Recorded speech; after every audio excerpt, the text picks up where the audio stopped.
What other games are you looking at here in Week 5? We got Northside at Lures, Northrop at Concordia, Wayne at Southside, Belmont against New Haven, and then Adams Central against Heritage as possible. Other good matchups here in this week.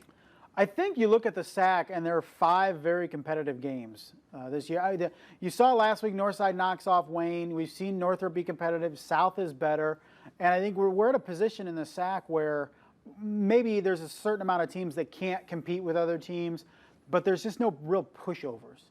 And that's great because, you know, most years we have at least one real pushover team. And I don't think you have that this year. I think you look at those 5 games, you say, you know, Northside Lures, the way Lures has been struggling, giving up points, you know, maybe Northside can go in there and stay competitive. Yeah, for they half get some to confidence going after the Wayne win. Yeah, I think that was huge, you know, for them because how important it is. And we talked to Derek Moore, and I know you did too, about just how tough it is to keep those kids engaged. You go 0-10, you come into this year, you saw the emotion when they win. I mean, just how that picks up an entire program to at least one time during the year when you're trying to build something to just win a game, and that's huge. And you know, South is trying to get there, and I think they can.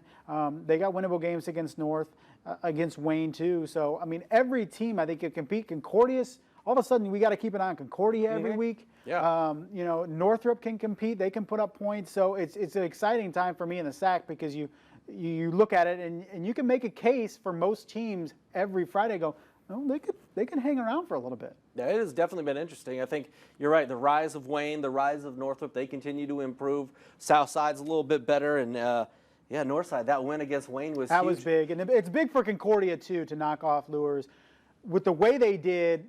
And because they were dominant fashion, let's be honest. Oh, yeah. And then that is the only team they have to worry about in their class. They only play one 3A school the entire regular season. It's Lures. It's a sectional opponent. So now all of a sudden you're looking at, man, is Concordia the favorite in that sectional? Yeah, that's how you look at it every year since Lures has been moved up to 3A. It's like, what do we have to do? Maybe we can beat the other team, but what do we have to do to win a sectional? Let's beat Lures. Yeah, definitely. They've done it once, and they've had to do it a couple times the last couple of years where they played twice in the season. Obviously, Belmont takes the sectional last year, but previous to that, it was coming down to those 2 teams. So all of a sudden you look at, man, Concordia's riding high because the second half of the year, they may take some lumps against some 6A and 5A opponents, but they can go back to, hey, the one team that's our size enrollment-wise, we beat. So that's the team we need to beat in the postseason. So it gives them a lot of confidence. Yeah, should be a very interesting second half. It's hard to believe we're like literally at this Friday, we're over halfway done with the regular season. At halftime, we will be halfway through. We will be. All right, we will be here next Monday talking Inside the Zone for Week 6. But for Week 5, I'm Glenn and he's Justin. We'll see you again.